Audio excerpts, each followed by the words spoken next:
What does it take? The fine line between poverty and a dignified life. One can conclude that a giraffe could live with only food, shelter, and water. The giraffe could live a content, fulfilling life with just these basic necessities. One could also conclude that this is what is required for a human to survive. But does this survival constitute a dignified life? According to the 2018 official poverty measure, 11.8% of people in the U.S. were living under the poverty line. But many impoverished go unrecognized due to the flaws within the U.S. poverty measurement systems. Poverty is the inability to thrive within a society due to a lack of capabilities as a result of an individual's socioeconomic status. To measure poverty, it is necessary to consider factors such as access to education, opportunity to live a fulfilling life, and economic status in society. Capabilities are the potential opportunities that one has to thrive and gain personal freedom within a society. One's access to resources, finances, and support can greatly affect their capabilities. For example, if one possesses the intelligence to pursue college, but they lack the finances to attend college, then their personal freedoms become limited. An individual's socioeconomic status can play a huge role in shaping their life and the opportunities they are presented. Furthermore, an individual's background can have tremendous effects on their ability to succeed and function in society. The ways in which we measure poverty vary greatly and can play a monumental role in shaping the population of poverty. The official poverty measure, or the OPM, utilizes a set income to place people within the guidelines of poverty. The OPM uses data collected in the yearly census to calculate the percentage of people who are living within poverty. This data includes pre-tax money income and ignores non-cash sources, assets, and all other expenditures. The OPM relies on the Economy Food Plan in order to create the poverty threshold. The Economy Food Plan was released as a detailed report of the prices of foods necessary for low-income families to fulfill their nutritional needs. This price was multiplied by 3, seeing as 1/3 of a family's income is estimated to be spent on food. This final number serves as a poverty threshold, which aids in indicating whether a family is living in poverty. Although this method is simple and straightforward, due to the fact that it has barely changed since it was developed in 1979, there are some challenges in determining the accuracy of this method. The OPM can provide collected data from previous decades in order to supply information for comparisons and research on poverty. On the other hand, the OPM fails to consider geographical features, which can become detrimental for families living in expensive areas. Geographical factors can play a role in determining prices for rent and groceries, minimum wage and work-related transportation, and educational costs. Without consideration of these factors, the measure of poverty can be greatly skewed. Another challenge of the OPM is the failure to consider the income of others. The OPM, which is a non-relative measurement tool, does not consider wealth distribution in a given area or wealth inequality.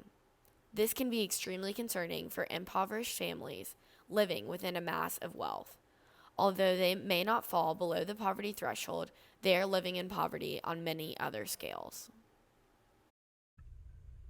The Supplemental Poverty Measure, or the SPM, is a quasi-relative form of measurement that utilizes the median number of expenditures on food, shelter, clothing, and utilities within a household.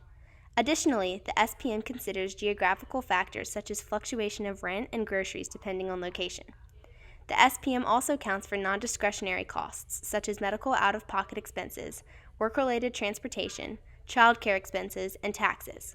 Furthermore, the SPM is sensitive to in-kind benefits such as housing assistance, tax credit, SNAP, and TANF. This information gathered on the Census Bureau can assist the government in gauging the overall effectiveness of these programs within the United States.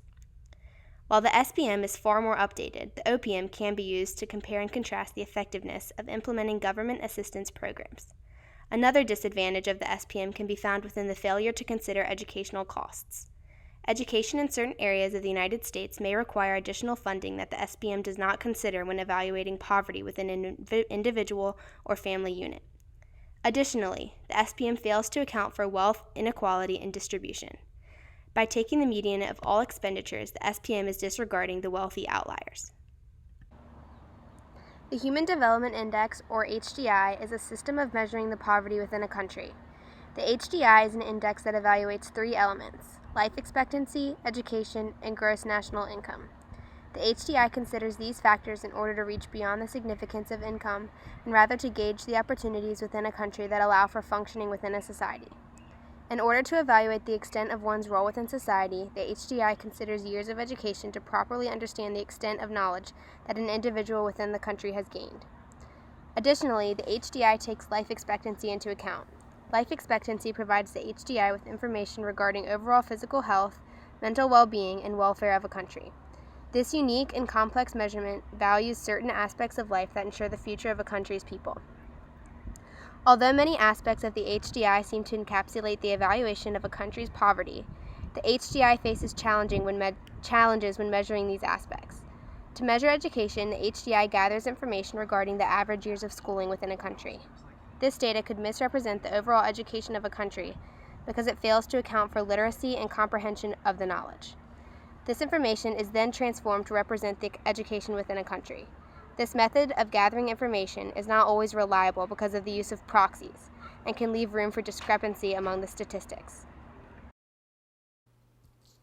The capabilities approach is a method of measuring poverty based on the number of morally significant capabilities an individual possesses.